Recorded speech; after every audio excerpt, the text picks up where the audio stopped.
Mon podcast IMO.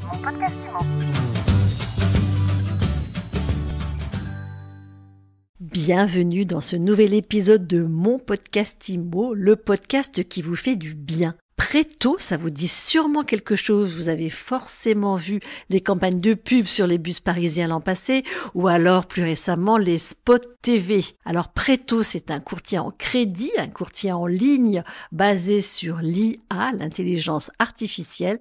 Et aujourd'hui, on reçoit son fondateur, Pierre Chapon. Bonjour. Bonjour. Qu'est-ce que vous apportez à vos clients? Qu'est-ce que vous apportez de plus qu'un courtier classique chez Préto? Alors, Préto, finalement, on marche sur deux jambes. On a à la fois une plateforme technologique qui nous permet en quelques minutes, de manière libre, anonyme et gratuite, d'évaluer la faisabilité d'un projet et le prix. Et pour les utilisateurs qui le souhaitent, ensuite, on met en relation avec une équipe d'experts qui est internalisé chez Préto pour un accompagnement très très précis et dédié de chaque dossier jusqu'à la signature chez le notaire. L'accompagnement, il a lieu au téléphone ou il a lieu uniquement en ligne? Alors l'accompagnement, il a lieu en téléphone et de plus en plus en visio. Vous êtes un ancien consultant du BCG, le fameux Boston Consulting Group. Qu'est-ce qui vous a donné l'idée de lancer un courtier en ligne? Mon associé Renaud Pestre et moi-même, effectivement, on a fait du conseil avant, donc on vient pas du monde de l'immobilier ni du crédit. On s'intéressait de manière générale, quand on a décidé d'entreprendre ensemble, au secteur des fintech. Et donc on a regardé plusieurs sujets et on a été interpellé par une expérience personnelle d'achat immobilier. Un peu classique. On a chacun fait un petit investissement locatif, chacun de notre côté. Et on a été assez frappé par le côté un peu décevant du parcours client pour l'obtention d'un crédit immobilier, que ce soit avec les banques en direct ou via un courtier. On trouvait que c'était assez peu outillé, assez peu lisible, assez peu transparent, parfois un manque de réactivité vis-à-vis des attentes qu'on avait nous. Et donc, ça nous a donné envie de creuser. Et vous, du coup, votre achat perso, vous l'avez fait avec un courtier ou avec votre banque? Je l'ai fait avec un courtier. Initialement, je l'ai fait avec un courtier, mais j'étais pas particulièrement satisfait. C'était un peu entre les deux, quoi. J'étais partiellement satisfait, mais il y avait quand même des aspects qui me convenaient pas. Et là, vous vous dites, je vais faire mieux. Exactement. Et on a découvert un marché, du coup, où on était...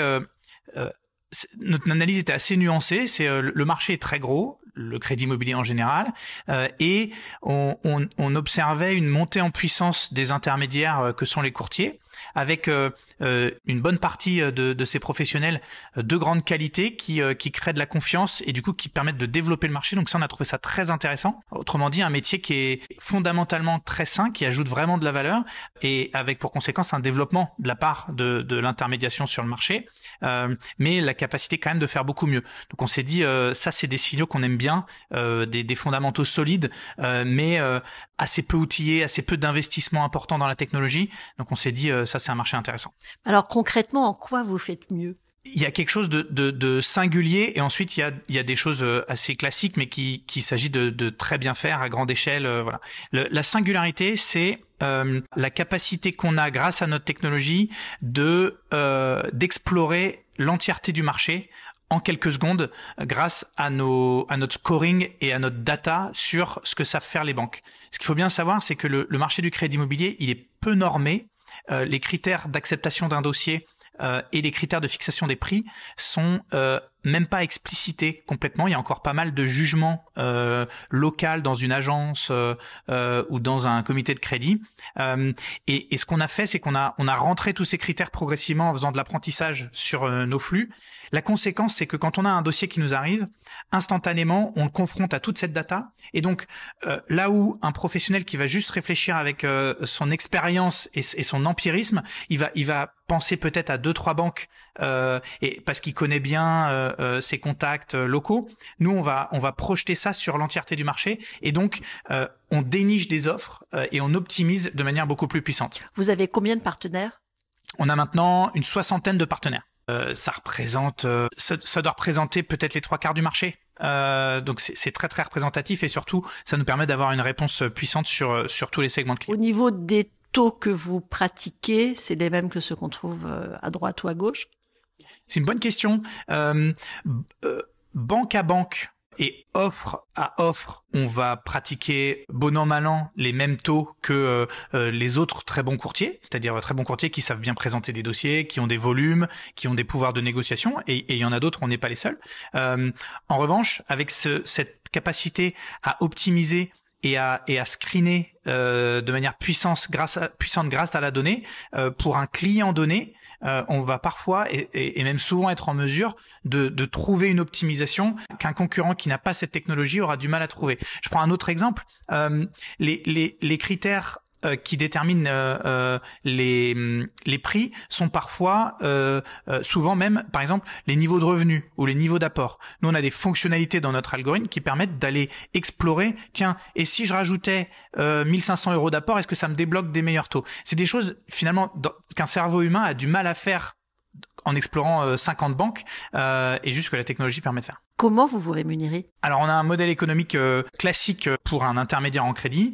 On est rémunéré auprès du consommateur par des frais de courtage fixes de 1 490 €, quel que soit le client. On paye une fois qu'on a obtenu son crédit? Exactement. Seulement si on a obtenu son crédit via Préto. Et on est aussi rémunéré par les banques. Et l'ordre de grandeur, c'est à peu près 0,5% du montant du prêt en moyenne. Entre 0,5 et 1, ça dépend des banques. Mais en moyenne, c'est plutôt autour de 0,5. Préto, aujourd'hui, c'est combien de dossiers financés? Alors, Préto, je vais le dire en production de crédit en milliards d'euros. À fin 2021, on était à une production équivalente annuelle d'à peu près 1 milliard. Et là, à fin mars 2022, on est à une production annualisée de plutôt 1,5 milliard. Et comment vous voyez la suite avec le ralentissement qui s'annonce, qui se dessine en tout cas au niveau de la production de crédit? Oui, c'est vrai qu'on sort d'une année 2021 qui est exceptionnelle en termes de production de crédit. Le marché, il peut se tasser effectivement un petit peu. Néanmoins, nous, on est sur une trajectoire de doubler chaque année. Autrement dit, on gagne beaucoup de parts de marché.